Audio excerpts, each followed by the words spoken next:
Em Marcos, desde o começo do ano, estamos na 22ª exposição no Evangelho de Jesus segundo Marcos. Vamos ler então do versículo 7 ao versículo 13, que diz assim: chamou os 12 e passou a enviá-los de dois em dois, dando-lhes autoridade sobre os espíritos imundos.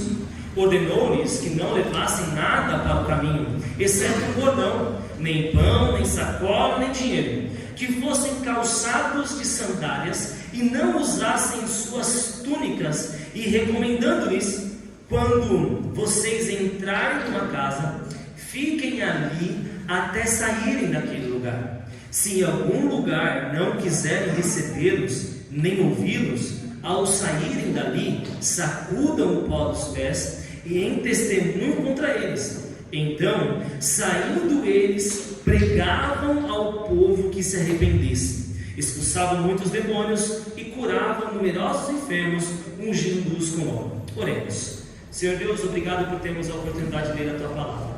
Hoje temos a liberdade de lê-la e expor. Pedimos ao Senhor que nos conceda da compreensão, da graça e da aplicação dessas Escrituras em nossas vidas. Oramos assim, em nome de Jesus. Amém. Pode se assentar, meus irmãos. Deus abençoe.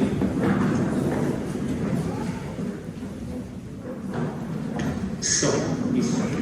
Meus irmãos, como disse a vocês, nós estamos na 12ª exposição no Evangelho de Jesus Cristo segundo Marcos. Então agora o tema dessa pregação é enviados para pregar o Evangelho. Vemos na sessão passada que os nazarenos, eles rejeitaram a Cristo pela incredulidade, fechou-lhe as portas do coração e também fechou-lhe as portas das suas casas. Nós vemos como a exposição da palavra de Deus, na 21ª exposição, os nazarenos não quiseram ouvir a mensagem de Cristo, porque talvez a familiaridade trouxe para eles a incredulidade. E é assim nas nossas vidas. Eu me lembro que semana passada eu dei o exemplo que às vezes nós nos familiarizamos com algumas coisas e desprezamos outras, né? Disse o exemplo de nossa casa, quando muitas vezes nós estamos familiarizados com o nosso cônjuge ou com os nossos filhos, e quando alguma coisa acontece de errado na nossa casa, como talvez derrubar um prato no chão, nós vamos fazer um escândalo. Mas se é o filho do amigo ou o filho do vizinho que faz com o próprio prato dentro de casa, a resposta é: não, tudo bem, a tia limpa, o tio limpa. Mas com os filhos é uma enorme agressividade. Por quê? Porque por muitas vezes a familiaridade traz desprezo e trata de forma diferente. E assim foi o Evangelho. Muitas pessoas se familiarizaram com o Evangelho e desprezam esse Evangelho, como foi os nazarenos. Agora Cristo, que tinha chamado seus discípulos no capítulo 3, versículo 14, há uns meses atrás eu preguei essa palavra, ele quer enviar os seus discípulos agora para anunciar. Eles estavam sendo treinados, eles estavam sendo preparados para que o Senhor os envie, e eles são enviados. Até então eles só estavam ao lado de Jesus, caminhando ao lado do Senhor Jesus, somente vendo, observando, ouvindo, só que agora chegou a hora de arregaçar a manga e começar a fazer. Vou dar um exemplo rapidamente. Talvez o seu filho, ele observa muito você, o que você vai fazendo, só que vai chegar a hora que ele tem que arregaçar a manga e começar a lavar a louça e te ajudar dentro de casa, né? Assim, aos pais que têm filho pequeno, não vejo a hora de chegar esse dia. Então, existem momentos na vida cristã que você vai sendo preparado, você vai sendo discipulado, você vai mergulhando nas Sagradas Escrituras, conhecendo e aprendendo. Só chega um momento que o Senhor vai falar assim para nós: arregace a manga e agora comece a pregar, comece a anunciar, comece a servir. Chegou a hora de vocês agora fazerem aquilo que vocês viram eu fazer, vocês ouviram o que eu preguei, agora mostre ao mundo, mostre a esse vilarejo aquilo que vocês viram eu fazer, o aprendizado que vocês tiveram comigo. Os discípulos já viram Jesus sendo duro com os religiosos. Jesus é aquele que é duro com os religiosos, com aqueles que são pagãos, doentes, leprosos. Ele estende a sua misericórdia. Mas os religiosos que acham que sabem mais do que todos, que acham que sabem mais do que os pequenos e os fracos, esse Jesus é duro. E os seus discípulos viram Jesus fazendo isso. Como Cristo também operou os seus sinais e as suas maravilhas, curando enfermos, expulsando demônios e até ressuscitando aquela pequena menina. Aquela menina que estava morta, Jesus ele tira aqueles que estavam fazendo escândalos, aqueles que estavam propagando o choro, e ele ressuscita aquela menina e traz alimento para ela. Eles viram, eles estavam perto, eles sentiram isso da parte de Cristo. Então, agora passando por parte do seu treinamento, Cristo ele quer enviados. Em nossa cultura aqui, é como aqueles rapazes que ficam à beira do campo aquecendo, e o técnico chama ele. Agora chegou o seu momento de você entrar no campo e fazer o gol da virada na Libertadores, Corinthians contra Palmeiras, e Palmeiras perde. Então, tirando isso, aos irmãos que estão me visitando, professor, eu sou palmeirense, não venho mais aqui. Estou brincando, meus irmãos, mas chegou o momento agora. Nessa missão, os discípulos, como representantes de Jesus, eles têm que reproduzir o ministério de cura, reproduzir o ministério de exorcismo, de expulsar demônios, de ensinar e de pregar o que ouviram do seu mestre. Consequentemente, eles devem ter repetido os ensinamentos de Cristo. Eles vão nos vilarejos, eles vão nas aldeias, eles vão nas pessoas que estão à beira do caminho e pregam a mensagem e anunciam a verdade. E nós vamos ver no texto que ele diz a verdadeira mensagem: arrependei-vos, arrependei-vos, arrependei-vos. Não é uma mensagem de prosperidade, não é uma mensagem que Deus te ama, não é uma mensagem que Deus vai mudar a tua vida, não é uma mensagem que Deus vai te dar dinheiro, não é uma mensagem que Deus vai fazer tantas coisas. A mensagem do Evangelho é: arrependam-se. E saem esses 12 homens e eles começam a propagar o Evangelho naquele vilarejo. Os discípulos agora eles estão no centro do plano de Cristo para continuar a estender esse ministério da pregação. Pela primeira vez os discípulos eles se separam do seu mestre de Cristo, pois agora eles estão sendo enviados. E essa palavra enviados passou a enviá-los. O verbo dessa palavra no grego, ela tem a raiz traduzido por apóstolo. Então, quando nós vamos ver essa palavra apóstolo, é que eles foram enviados. Então, no sentido literal do verbo no grego, aqueles que são enviados por Deus, como Mateus 28, nós somos enviados para o quê? Propagar o Evangelho de Cristo. Não que todos, meus irmãos, nós somos apóstolos no sentido desses 12 aqui, mas enviados para pregar as boas novas. Podemos pensar então que a centralidade desse texto são os 12 homens.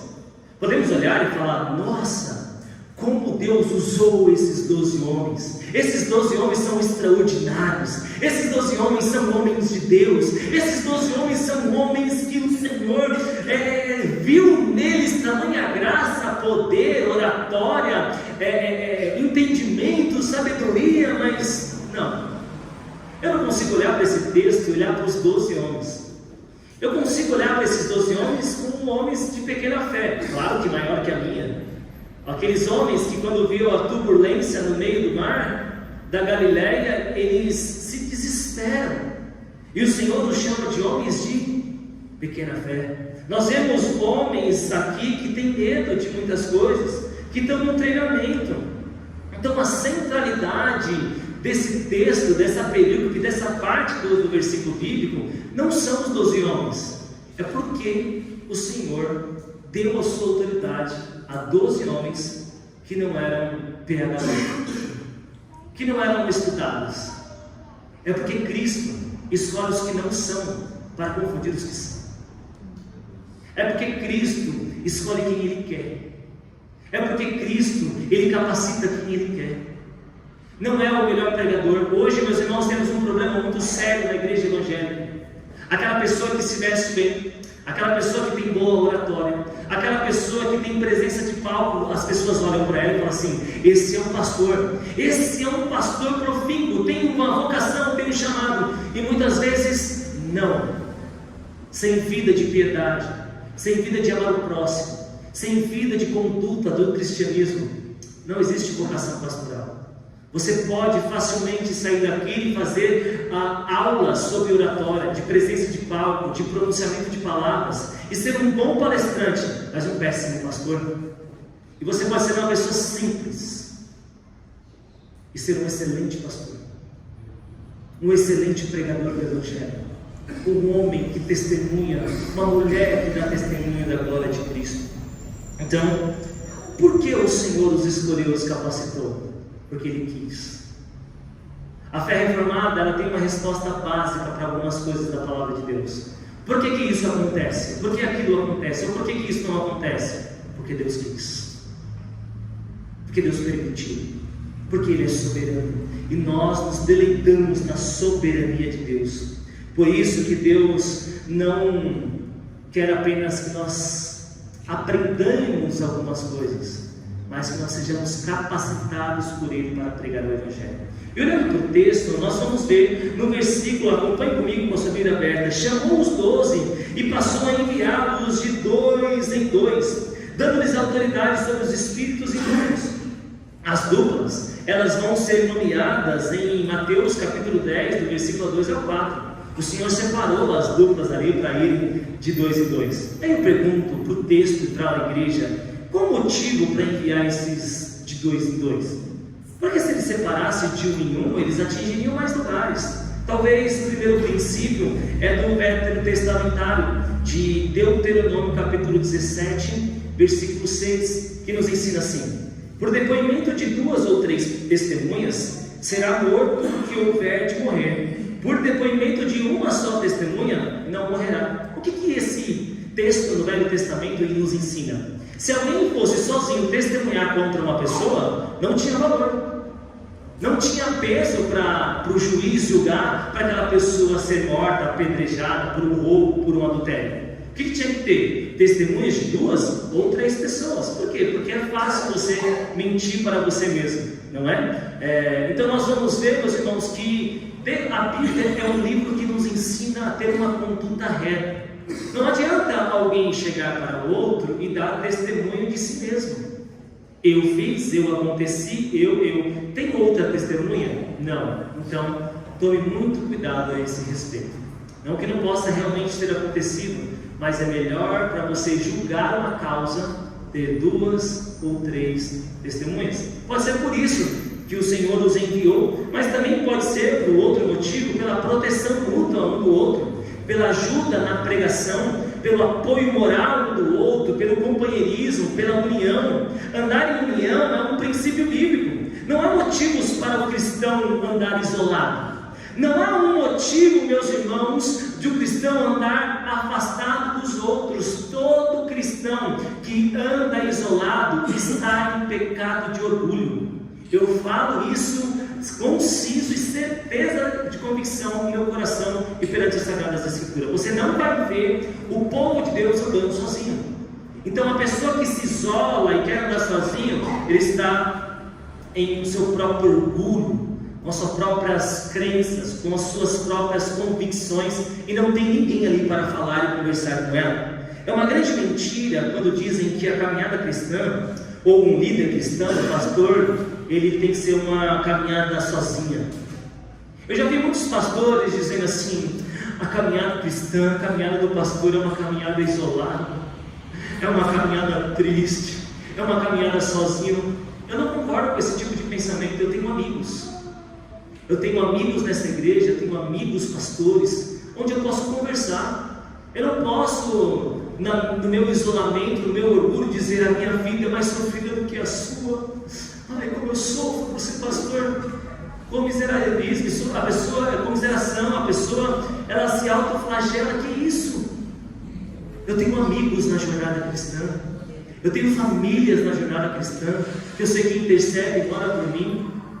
Então, andar de 2 em 2, enviar de 2 a 2, meus irmãos, é um plano de Deus. E o Senhor também lhes concedeu autoridade sobre espíritos imundos. Receber autoridade significa servir a Cristo em submissão. É depender dele responsável e entregar a sua mensagem correta. É depender de Cristo totalmente e mandar e pregar a sua mensagem correta. Por isso, meus irmãos, se você pratica ou vê alguém praticando assim diz o Senhor, e se não for de Deus, ele quebrou o quarto mandamento, ele tomou o nome de Deus em vão, ele é um falso profeta, um filho de Belial, um filho das trevas, um filho da desobediência.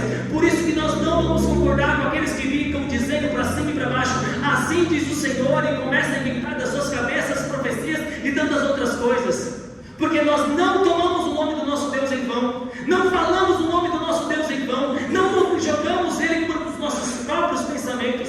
Como o púlpito não é para eu pregar o meu pensamento, mas sim as sagradas escrituras, expô-las segundo o que o autor queria fazer, o que o Espírito Santo o conduz, para que nós possamos viver. Então ele dá essa autoridade para expulsar espíritos imundos, e isso é pregar e anunciar a verdade, não a mentira, a verdade de Cristo. E os discípulos jamais poderiam esquecer que sua missão era estender a missão de Cristo. Eles não poderiam esquecer. Quando alguma coisa desse certo, esqueceram de Cristo e quem os enviou. Jamais poderiam esquecer que sua missão era representar o Messias. Quando você está falando de Cristo, quando você está falando da palavra de Deus, não é sobre você, não é sobre a sua infância, não é sobre a sua renda financeira, é sobre Cristo, é sobre a representação do Messias. Pregar, anunciar é a prioridade dos discípulos, o restante é secundário. Buscar primeiramente o reino e a sua justiça, todas as outras coisas, as demais coisas serão acrescentadas. A prioridade dos filhos de Deus, a prioridade dos discípulos é anunciar as boas novas. O mundo está perverso, o mundo está um caos. Nós não devemos olhar para esse mundo e ser como os filhos de Adão na época do dilúvio e só comprar e vender, querer as coisas para si e não olhar para a mensagem do Evangelho. E Deus e Cristo ordenou-lhes para não levar nada. Que Cristo é esse? Que envia o povo e fala, não leva nada. Eu já logo pensando, quando eu faço piquenique com a minha filha, né? Você pega uma bolsa, as mães que fazem isso aí, coloca 5 potes de bolacha, pega 4 pães do Aguinaldo, coloca na bolsa, 3 garrafas de 3 litros de Coca-Cola, chama o Davi para um pouquinho, faz aquele piquenique grande. E o Senhor Jesus fala assim, ó, vocês não vão levar nada, não vai levar nada. Jesus não só envia, mas também direciona como eles devem ir e o que eles têm que fazer também. Em Mateus 10:10, ele vai dar umas orientações para nós. Ele diz, nem sacola para o caminho, nem 2 túnicas, porque poderia esfriar à noite e se cobrir, nem sandálias, nem bordão, porque o trabalhador é digno do seu alimento. Mateus e Marcos, se você ler e for honesto com o texto, vai ter um pouco de contradição, porque em Marcos você pode levar o bordão, que é o cajado, e a sandália. Em Mateus não está podendo, mas o centro o ponto principal desse texto é que os enviados viajassem com pouco e dependessem do Senhor tudo. O ponto principal é, eu estou chamando vocês, mas eu quero que vocês não dependam dessa terra, dependam de mim. Os embaixadores de Jesus deviam viver do Evangelho, com um estilo de vida modesto. Falarei de novo para você tentar lembrar deste século. Os embaixadores de Cristo deveriam viver do Evangelho, mas com um estilo de vida modesto. Eu não estou dizendo miserável e não estou dizendo milionário, estou dizendo modesto. O mensageiro de Deus depende de Deus e da hospitalidade daqueles que recebem o Evangelho de Cristo. Olhe para o versículo 8, se você está com a sua Bíblia aberta. Ordenou-lhes que não levassem nada para o caminho, exceto bordão, nem pão, nem sacola, nem dinheiro, como fossem que fossem calçados de sandálias e não usassem 2 túnicas. E recomendou-lhes: quando vocês entrarem numa casa, fiquem ali, até saírem daquele lugar. Se algum lugar não quiserem recebê-los, nem ouvi-los, ao saírem dali, sacudam o pó dos pés e testemunham contra eles. Primeiro, eles não precisavam levar sacolas para mendigar. Assim como naquele tempo, alguns sacerdotes ficavam como mendigantes, mendigando na sacolinha, pedindo: dê uma oferta, dê uma oferta, dê uma oferta. O mensageiro de Deus, ele não tem que estar com uma sacola do seu lado e pedindo assim: dê uma oferta porque Deus vai te abençoar. Dê aqui no altar do Senhor, levando para o Velho Testamento, entregue no altar do Senhor porque o Senhor vai te prosperar. Meus irmãos, isso não é um ensino das Sagradas Escrituras. O Senhor pode abençoar quem Ele quer. Ele faz nascer o sol para o justo e para o injusto. O campo do justo e do injusto é cevado pelas águas que vêm do único Deus. Então não existe essa semântica diante das Sagradas Escrituras. A palavra nos ensina: aquele que semeia, o Senhor dá semente. Isso é uma verdade, mas nunca será um jogo de troca. Ele diz: eles não irão semear a palavra visando lucro, mas apresentar a mensagem livremente. Meus irmãos, o Senhor nos envia e não pede para que eles saiam ali arrecadando finanças. Por quê? Porque o Evangelho do arrependei-vos não é para lucro, não é para que a pessoa tenha vantagem a respeito disso, mas é apresentar a mensagem de Cristo livremente. E infelizmente, meus irmãos, nós temos hoje no cenário evangelístico, gospel, homens que se venderam para o ouro, homens que se venderam para o dinheiro, altares, púlpitos que se venderam para o dinheiro, que se colocam políticos, se colocam pessoas que tampam os olhos para aqueles que têm mais dinheiro e encobrem os seus pecados, homens que se calam porque são comprados por dinheiro, filhos de Belial, filhos das trevas, meus irmãos. Esses homens merecem a punição de Deus, porque o Evangelho de Deus não é para ter lucro, o Evangelho de Deus não é para a pessoa ficar milionária, o Evangelho de Deus é pregado livremente. Entre em alguns sites que você vai ver: venha para o nosso culto especial. Aí tem embaixo: compre seu ingresso já. Você entra no ingresso. Ingressos de R$200 até R$550. Eu sei que existem conferências que pagam as coisas, ajudam o pregador que vem de longe e tudo mais. Isso é comum. Mas será que eles estão fazendo um culto por R$500? Teve um culto da virada e foi R$1.000 e tinha até camarote. R$1.000 uma pregação. O local cabe em 30.000 pessoas. São homens que foram comprados pelos dinheiros. Se fossem enviados por Jesus Cristo sem nada, eles não iriam. Eles falariam: não. Como eu vou sem nada? Como eu vou sem ninguém? Como eu vou assim? E agora eu vou ter que depender de Deus e não da minha barganha. Ele diz: não levando pão. Eles aprendem a confiar na habilidade de Deus de suprir o seu povo. Eles aprendem a confiar em Deus, Deus suprindo o seu povo e os alimentando. E ele também fala assim: não levem dinheiro. Por que não levem dinheiro? Porque eles poderiam barganhar, comprar o membro, comprar alguém. E existe isso no meio do Evangelho. Não do Evangelho, mas do gospel. Aquele que tem alguma autoridade, talvez ele queira comprar um irmão ou alguém com dinheiro, com alguma coisa. Isso é terrível, meus irmãos. Isso é terrível. E nós vamos ver e compreender que o Senhor, Ele quer que os cristãos, aqueles que foram enviados, eles vivam de modo modesto, não achando que são superiores a outros, ou merecem mais do que outros, Ou são aqueles que merecem os melhores assentos, as melhores comidas? Não, meus irmãos, não é assim. A Bíblia vai nos falar assim: olha, vocês vão depender de mim. Aqueles que abrirem a casa deles, entre lá, fique lá, se alimente com eles, pregue a palavra, anuncie a palavra. Seja um homem de Deus, um povo de Deus para esses. E os discípulos tinham que aproveitar as portas abertas para a pregação. E é isso que a gente tem que fazer. Tem uma porta aberta para você pregar? Prega. Tem alguém no seu trabalho que abriu o coração para pregar o Evangelho? Prega. Tem alguém que você viu que está apto a ouvir o Evangelho? Pregue o Evangelho. Anuncie o Evangelho. Saia com essa pessoa, tome um café, faça alguma coisa para pregar o Evangelho. O que é isso? Aproveitando as portas abertas de pregação. E era isso que os discípulos faziam.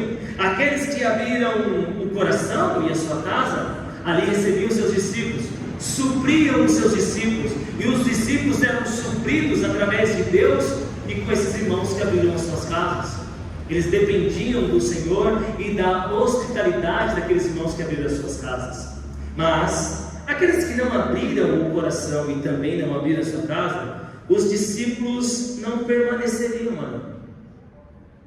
Assim como Cristo não foi bem recebido em todos os lugares, assim também os discípulos, eles foram anunciar: olha, nem todo mundo vai gostar de você. Meus irmãos, quando você começa a pregar a verdade, nem todo mundo gosta de você. Quando você começa a falar que você não concorda com determinada coisa, que isso está errado segundo as Sagradas Escrituras, você pode ter certeza que pessoas vão ficar contra você. Então Jesus, ele está falando para os discípulos assim: olha, tem gente que vai fechar a porta para você. Tem gente que não vai querer falar com você, porque é assim comigo. E é assim, meus irmãos, os fariseus, eles rejeitaram a Cristo. Os nazarenos rejeitaram a Cristo. E quando nós pregamos o Evangelho, pregamos a verdade, tem coração que vai ser aberto e tem coração que vai ser fechado. Qual é o seu coração, Senhor? Nós pregamos o Evangelho, anunciamos a verdade de Cristo. Tem coração que abre e fala: Senhor, eu me arrependo dos meus pecados. Tem outro que fala: eu não aceito, eu não quero. Coloque-se diante de um líder narcisista. Diga para ele que você não concorda com alguma coisa. Diga para ele que você crê nas Sagradas Escrituras de forma diferente do que ela realmente diz. Esse narcisista vai virar contra você. Ele vai falar mal de você e vai fazer toda uma campanha para você ser o ovelha negra daquele lugar. É assim que acontece. E Jesus, ele não está tampando o sol com uma peneira. Ele está falando: vai acontecer, você vai ser perseguido. Hoje, meus irmãos, não está acontecendo muito, mas vai acontecer. Se você for para uma empresa, você for para uma entrevista de emprego, e se você colocar na sua religião cristã, provavelmente você não vai ser mais apto àquela vaga. Em breve momento isso vai acontecer. Em breve momento, os cristãos genuínos, eleitos de Deus, serão condenados pela sua fé ortodoxa. Mas como eu ensino a minha filha, eu quero ensinar vocês: vale a pena morrer por Cristo. Vale a pena perder por Cristo. Vale a pena não ter as coisas por Cristo. Porque ao deitar a nossa cabeça em um caixão com os nossos olhos fechados, abriremos diante do dono da glória, do Rei dos Reis, Senhor dos Senhores. Vale muito mais. Então, o que o Senhor nos ensina? Sacuda o pé. Bata essas areias aí. O ato de sacudir a poeira de um vilarejo serve de um testemunho contra eles. O próprio texto diz que será um testemunho contra aqueles que fecharam o seu coração. Quem não aceita a mensagem retém as bênçãos do reino de Deus. Quem não aceita o Evangelho, ele vai reter as bênçãos de Deus. O ato de lavar as mãos de qualquer juízo futuro daqueles que não aceitaram. O que os discípulos faziam? Eles batiam os pés. No primeiro século, os fariseus, quando andavam em cidades pagãs, idólatras, quando eles chegavam nas suas cidades, eles batiam os pés, dizendo: eu não faço comunhão, eu não trago nada daquela vizinhança, daquele vilarejo, daquele povo, porque eles são povos impuros, eles não aceitam o Deus de Israel. E aqui nós temos uma noção que o Cristo fala assim: bata o pé e tira a areia deles. porque eles rejeitaram o Evangelho. Não rejeitaram vocês, como também falou para Samuel, rejeitaram o Deus soberano, o caminho, a verdade e a vida, que é Cristo. Então, meus irmãos, ao anunciar a palavra, tem gente que vai fechar o coração. Quando você fala para o adúltero parar de adulterar, ele pode ficar nervoso com você. Quando você fala para o mentiroso parar de mentir, para o fraudulento parar de fraudar, para aquele que gosta de se dar bem com as coisas, para aquela pessoa que fala as coisas de qualquer forma, de qualquer maneira, aquela pessoa que age de maneira impura e você a repreende, a exorta, ele pode endurecer o coração, ou ele pode se arrepender dos seus pecados. Então aqui, meus irmãos, os que rejeitam o Evangelho hoje receberão o juízo divino no futuro.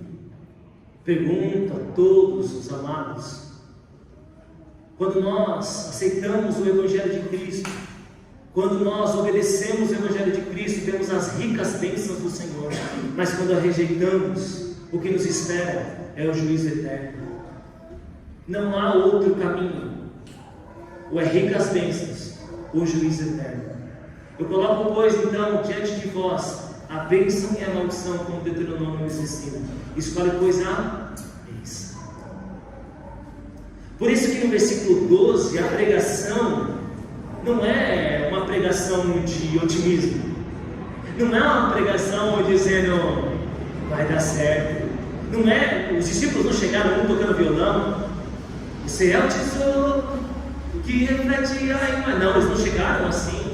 Eles não chegaram dizendo que você, que vai dar tudo certo, mas eles chegaram dizendo, arrependa-se.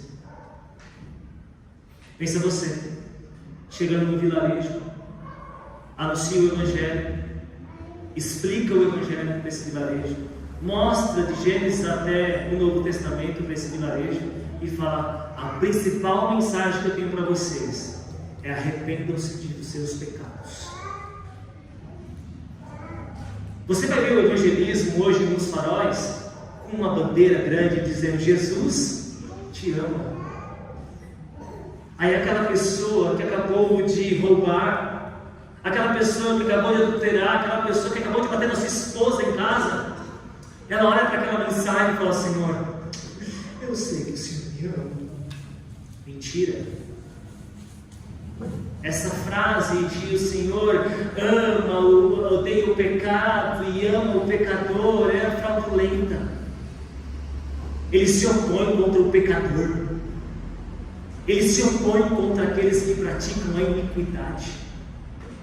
Então, meus irmãos, as boas novas do Evangelho é arrependam-se. Essa é a mensagem do Evangelho. Um povo perdido precisa de um caminho, o pecador precisa ser perdoado, o sujo precisa ser limpo, o impuro precisa ser purificado, o morto precisa ser ressuscitado, ele precisa ser levantado, ele precisa sair do seu estado de morte, de pecaminosidade e trazer a vida. Esse é o Evangelho de Cristo, essa é a verdade de Cristo. Estávamos perdidos, estávamos indo em direção ao inferno, mas temos um Salvador, o Evangelho, Cristo é a nossa salvação, Cristo é o nosso Senhor. Ele nos levanta, Ele nos limpa, Ele nos ressuscita da nossa morte. Cristo em nossas vidas. A melhor coisa para o casamento melhorar é Cristo. A melhor coisa para os filhos melhorarem é Cristo. A melhor coisa para a igreja melhorar é Cristo. E a mensagem desse Cristo é: arrependam-se. Arrependei-vos. E muitas pessoas, meus irmãos, não vão aguentar esse Evangelho. 2 Timóteo capítulo 4 diz que não suportarão a sã doutrina, mas procurarão para si mestres que fazem massagem no seu ego, que a pregação é boa, que a pregação alegra, e os púlpitos vão ser picadeiros, e o pastor vai ser um palhaço, como Spurgeon dizia. Vão trocar o Evangelho, vão trocar a mensagem, e vai dizer, vai dar certo, e vão cantar na igreja, vai dar certo, vai dar certo, vai dar certo, vai dar certo. Eu não sei. O que deu certo para Paulo foi que ele falou assim: olha, eu já estou pronto para ser abatido, eu já estou pronto para estar com Cristo. E no final do capítulo 4, Nero, em sua perseguição, é decapitado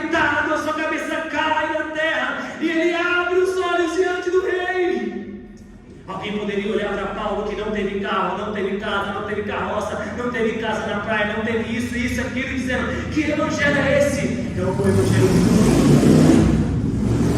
É o evangelho puro. Meus irmãos, eu já vi pessoas assim, espere que ainda esse ano você vai ter sua casa própria. Meus irmãos,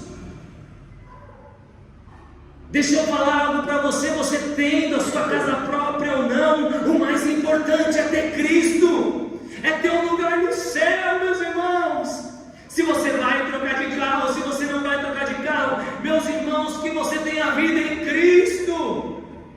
Mas as pessoas vão procurar um evangelho assim, um evangelho que vai fazer você querer mais e mais e mais, e não é a mensagem que Cristo ensina esses homens quando os envia, mas Ele diz: arrependei-vos. Pais que estão aqui com seus filhos na salinha, a melhor coisa que o seu filho precisa é Cristo. Você vai dar amor, você vai dar cuidado, você vai proteger. Que Deus dê condições para que ele tenha um bom estudo, que ele tenha uma casa, que ele tenha roupas a vestir, comida para comer, que ele tenha sido criado com famílias que amam, com pessoas que protejam. Mas a melhor coisa para o seu filho: você quer que seu filho vá bem? Você quer que seu filho caminhe bem? Pregue Cristo para ele. Ele pode ser um médico desviado, ele pode ser um grande advogado desviado, ele pode ser um grande homem em sua área profissional, mas um homem desviado, uma mulher desviada.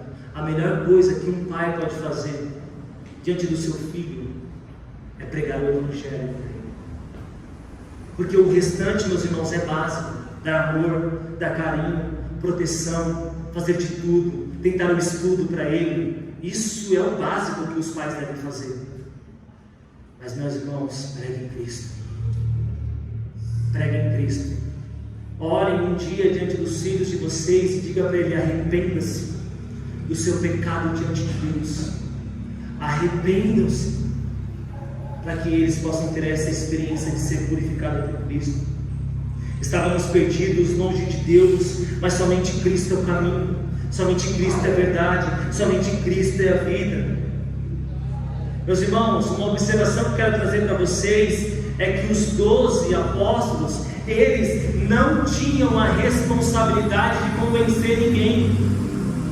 A responsabilidade de convencer alguém do Evangelho é do Espírito Santo. A responsabilidade dos apóstolos, dos discípulos, dos enviados de Deus, é pregar a verdade. É pregar a verdade. Por isso que ele diz assim: olha, quando fecharem a porta da casa para vocês, vai para outra. Não me canso de dizer isso para a igreja: o Evangelho não está na prateleira para ser vendido. O Evangelho não é um pote de bala sete belo. O Evangelho, meus irmãos, não é uma promoção de pizza. O Evangelho, meus irmãos, não é qualquer coisa, não é banal, não é simples. O Evangelho é o reino de Deus. Por isso, nós não devemos lançar essas pérolas do Evangelho para aqueles que não querem, para aqueles que rejeitam, para aqueles que negam. Aqueles que negam, aqueles que rejeitam, se vê com Deus. Às vezes muitas pessoas ficam ali: mas aquela pessoa tem dureza de coração, ore por ela, mas não vê do Evangelho para ela. Por conta disso, meus irmãos, as pessoas criaram o culto do beijo, culto do pet, culto do namoro, culto disso, culto daquilo, culto disso para quê? Para vender o Evangelho, para atrair as pessoas do Evangelho. Jovens que estão aqui, temos poucos, ou muitos, né? Nós não precisamos de entretenimento na igreja. Nós não precisamos de luzes na igreja. Nós não precisamos de uma festa fantasia na igreja. Nós precisamos do Evangelho. Nós precisamos de Cristo. Mas é legal uma luz. Vai em outro lugar, na igreja não. Antigamente, meus irmãos, por conta do venda do Evangelho, antigamente os mais antigos, Se passasse em frente a uma igreja, a igreja estaria pichada? Não. Sabe por quê? Até a criminalidade, eles tinham respeito com a igreja. Mas por que vem do Evangelho? Por que pessoas não dão testemunho? Porque o Evangelho é banal para muitos. Comercializar o Evangelho.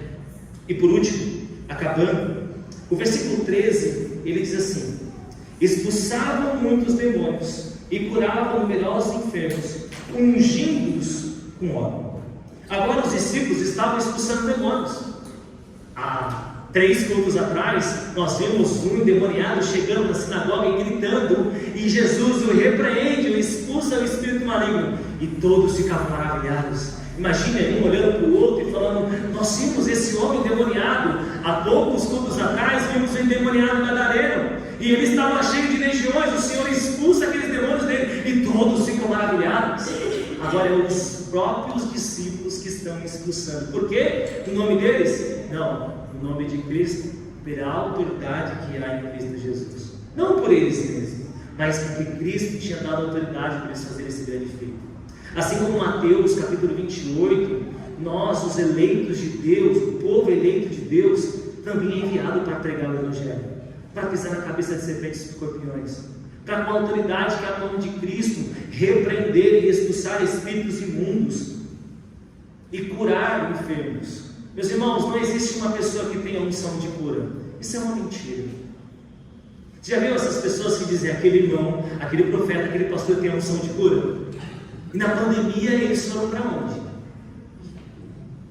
Se alguém existisse mesmo unção de cura, meus irmãos, ele chegaria no Padre Bento, no Estela Maris, no Carlos Chagas, e as pessoas seriam curadas.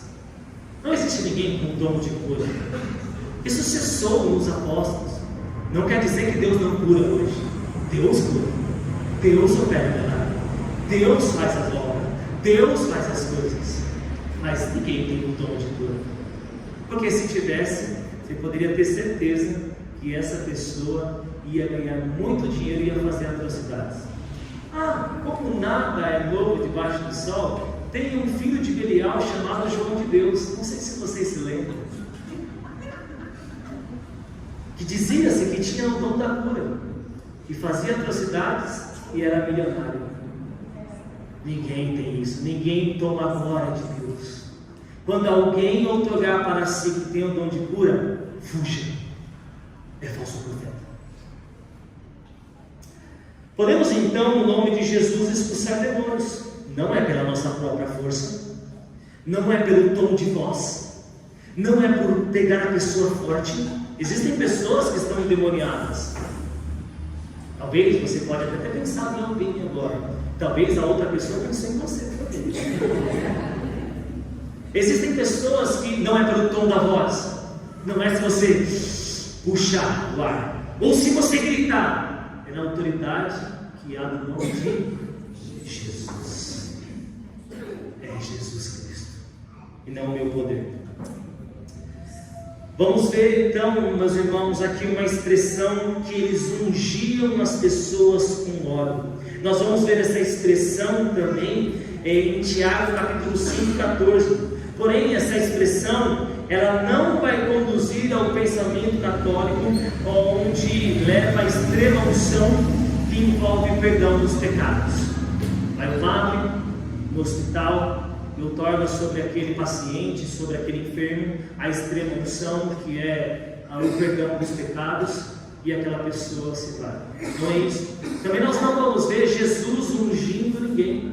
Nós vamos ver a indicação do apóstolo, do irmão de Jesus, Tiago, o pastor de Jerusalém, da igreja de Jerusalém, falando que eles poderiam orar e colocar óleo ungido sobre a pessoa. E aí, meus irmãos, nós entramos então num aspecto místico. Será então que nós temos que colocar óleo nas pessoas? Todas as pessoas estão doentes? Não, meus irmãos. Primeiro, um dos motivos disso é porque o óleo naquele tempo ele era tido como medicinal. Era um óleo medicinal para ajudar na enfermidade. Segundo, desde o Velho Testamento, o óleo ele simbolizava assim da presença de Deus. Mas o óleo em si, meus irmãos, não tem poder nenhum. Eu não sei você, mas na minha fase mística, eu passei óleo até na minha dor de dente. E não passou. Quando alguém mudava para uma casa, o que se fazia? Unge as portas, unge as janelas. Quando alguém comprava um carro, chamava logo o pastor e dizendo: pastor, venha ungir aqui o meu carro, os pneus para que não furem, e assim se vai. Eu me lembro que a minha mãe reclamava aqui porque ficava pegadas da minha mão, assim, de óleo ungido no quarto dela, porque enquanto eles dormiam, eu místico, do jeito que eu era, enchia minha mão de óleo e ia orar por eles. E minha mãe falava: por que esse negócio tem essas pontas de óleo aqui? E eu, endemoniado, mentia, dizendo: eu não sei. Então, esse negócio místico de óleo, meus irmãos, se alguém for no hospital e querer levar o óleo ali nessa representação da fé e da presença de Deus, nós não podemos ali negar isso, porque Tiago, capítulo 5, versículo 14, vai nos ensinar. Mas o óleo em si, meus irmãos, não tem poder em nada. Eu era místico, quando eu sentia aquele cheirinho do óleo ungido, eu já falava: o homem está aí. Não sei se você já foi assim, mas eu já fui. Mas o Senhor nos ensina na trajetória da vida. Muitas coisas que eu cria no passado, hoje eu não creio mais. Só a Escritura. Somente as Escrituras. Somente a palavra. Ela é meu afago. Ela é o que pertence para a minha vida, nos dá direção e regra de fé e prática. Vamos para a aplicação, e assim eu chamo tipo de música. Aplicações pessoais desse texto aqui pregado. Primeiro, Jesus nos envia com autoridade para pregar a palavra. Irmão, eu não vou pedir para você falar para o irmão que está do seu lado, mas arregace as mangas. Pregue a palavra. Pregue a palavra. Anuncie as boas novas. Por que você está tão parado? Por que você está tão parado? O Senhor está nos enviando para você pregar a palavra. O Senhor te libertou do endemoniado gadareno que você era, da possuída mulher que você era pelos demônios. Oramos. Não, pastor, não era tão assim. Não para você ficar parado, mas para você pregar a palavra. Pregue a palavra a tempo e fora de tempo. 2. O mensageiro de Deus não anda lucrando com uma mensagem. O mensageiro de Deus, quando acaba o culto, ele não fala assim: agora meus irmãos, aqui está o meu Pix, Diego da Silva Araújo, deposite um dinheiro na minha conta. Não. Com isso, nós não vamos levar que o mensageiro da palavra tem que ficar passando fome e miserável. Não. A igreja sempre subirá o mensageiro da palavra, mas nós somos os mensageiros da palavra, irmãos, para anunciar sem lucro. 3. Os discípulos vivem uma vida de confiança. Está muito preocupado? Está faltando confiança. Está muito desesperado? Está faltando confiança. Está ficando muito nervoso? Está faltando confiança. 4. Aproveite as portas abertas daqueles que abriram suas casas e seus corações e pregue a palavra. Talvez essa semana, esse mês, você vai ter que convidar alguém, conversar com essa pessoa para pregar a palavra. Quem não mendigue o Evangelho para aqueles que não desejam. Quem não deseja, deixa que vá. Quem não quer, deixa que vá. A gente tem que aprender isso. E por último, pregue a verdade. A verdade somente. Não tem por que pregar outra coisa. Não tem por que pregar outra coisa. Pregue a verdade. Porque quem convence é o Espírito Santo. Quem trabalha no coração é o Espírito Santo. Amém, meus amados irmãos? Vamos orar? Coloque-se de pé. Vamos rogar a Deus que nos ensine a ser enviados e a propagar o Evangelho, não com lucro, mas com uma vida santa e pura, imaculada de Deus.